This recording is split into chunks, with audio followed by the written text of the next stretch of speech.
la rencontre avec Trinarchia, c'est la rencontre avec un homme, c'est la rencontre avec euh,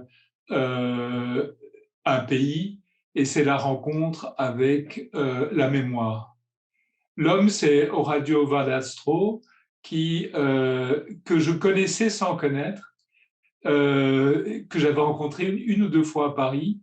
Et puis un jour, en circulant sur Internet, parce que j'étais en train d'écrire un long poème sur la Sicile et que je cherchais à capter des images, je suis tombé sur l'annonce un prix qui était ouvert aux œuvres littéraires à propos de la Sicile, aussi bien en italien qu'en français.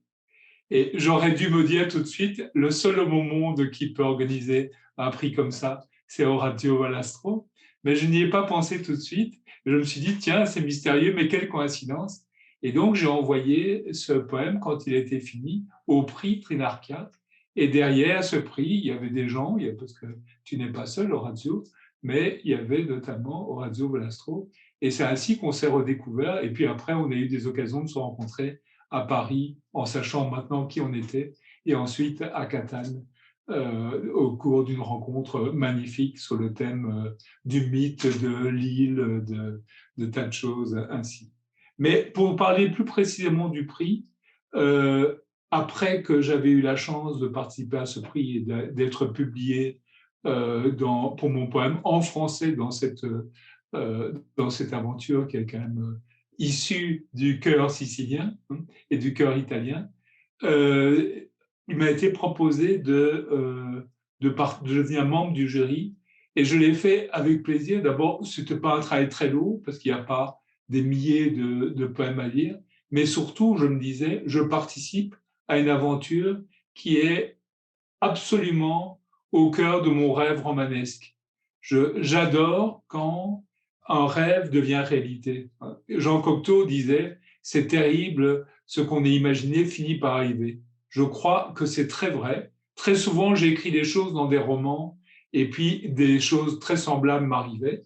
Mais ici, je ne dirais pas que j'avais écrit, que je participerais à un prix sicilien dans un roman, mais je sentais que cette occasion tout d'un coup d'arriver dans cette île, dans ce pays, dans cette ville magnifique, de retrouver des amis, de voir des gens débarquant du Québec, de France ou d'ailleurs, et d'être pris dans le prisme comme ça que j'appelle tellurique, où on sent que le pays, la force de la terre nous nourrit et multiplie un petit peu, accélère un petit peu la perception des choses. Ça, c'est quelque chose que j'aime et dont j'ai toujours rêvé.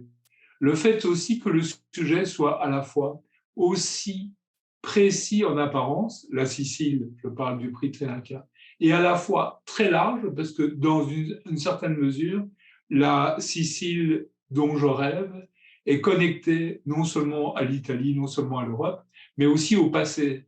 Elle est extrêmement inscrite dans mon esprit sur une longue tradition qui remonte en tout cas à l'Antiquité, pas seulement l'Antiquité romaine, mais l'Antiquité grecque aussi.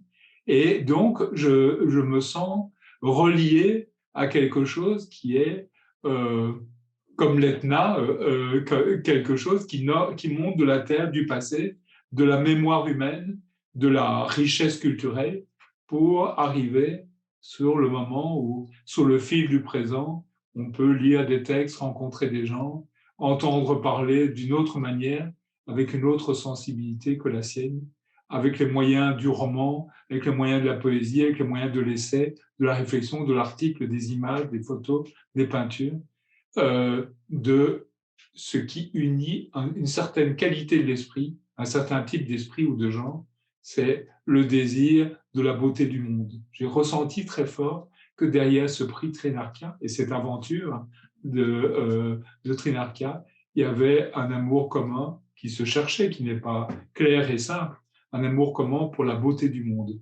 Et ça, c'est ce qui me touche le plus. C'est pour ça que je suis très heureux et très honoré de faire partie modestement de cette aventure.